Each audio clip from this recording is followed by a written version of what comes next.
Hi, my name is Steven Greider, and I hope you are as excited as I am for getting started on learning React and Redux. In this section, we're going to start off by doing a little bit of administrative work. So we're going to talk about what we're going to learn. We're going to talk about how to get help as we go through this course. Let's start by talking a little bit about our goals and methods for learning Redux. A little bit about how this course is going to be structured. I'm looking at a Trello board here with a couple of very high-level tasks for the first two major sections of this course. The first thing that we're going to do is get a boilerplate project. We're not going to start off totally from scratch for our first project. We're going to start off with a little bit of a head start. We're going to use this head start to get a lot more familiar with React. If you're not familiar with React yet, don't sweat it. We're going to go through it all the way from the basics to advanced level. Once we're more familiar with React, we're going to talk a little bit about general data modeling. How do applications get put together? How can we think about them? And once we've talked about that and we've got a better handle on how to model applications, then we're going to start to delve into Redux.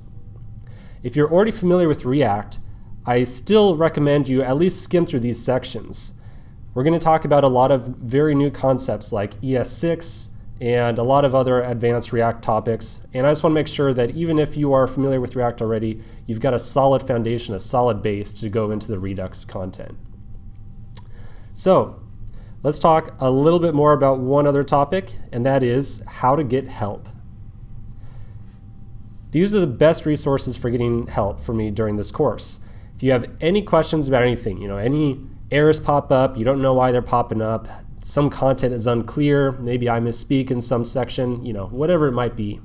The best way to get in contact with me is via email or Twitter. You can see my email right here at the top. Whenever you email me a question, if it's a question that involves troubleshooting your code, let's say you're getting some error message, you don't understand why it's popping up, I can definitely help you troubleshoot that if you email me. Just make sure when you email me, you include your project or the relevant files. The number one thing that I am going to do whenever I help you troubleshoot is look at your code. So if you email me and you include your project files, I'll be able to run your code and troubleshoot whatever issue you have, and I can really help you solve the issue. If you have really quick questions, maybe one small topic is a little bit confusing, Twitter is a great place to get in contact with me. In general, I check my email and Twitter about once or twice a day, and I usually sit down and do a mass, about 30-minute session once per day to answer any questions for all of my courses. So if you reach out to me, give me at least 24 hours, and in general, I'll be able to get back to you. Finally, you can find a ton of course resources on my GitHub, which is github.com/StevenGreider. One item to note is that when you're looking at my GitHub profile, notice that I've got a lot of different repos with the words React or React Casts or something React in the title. Always be aware that, or always make sure that you're looking at the correct repo when you clone it.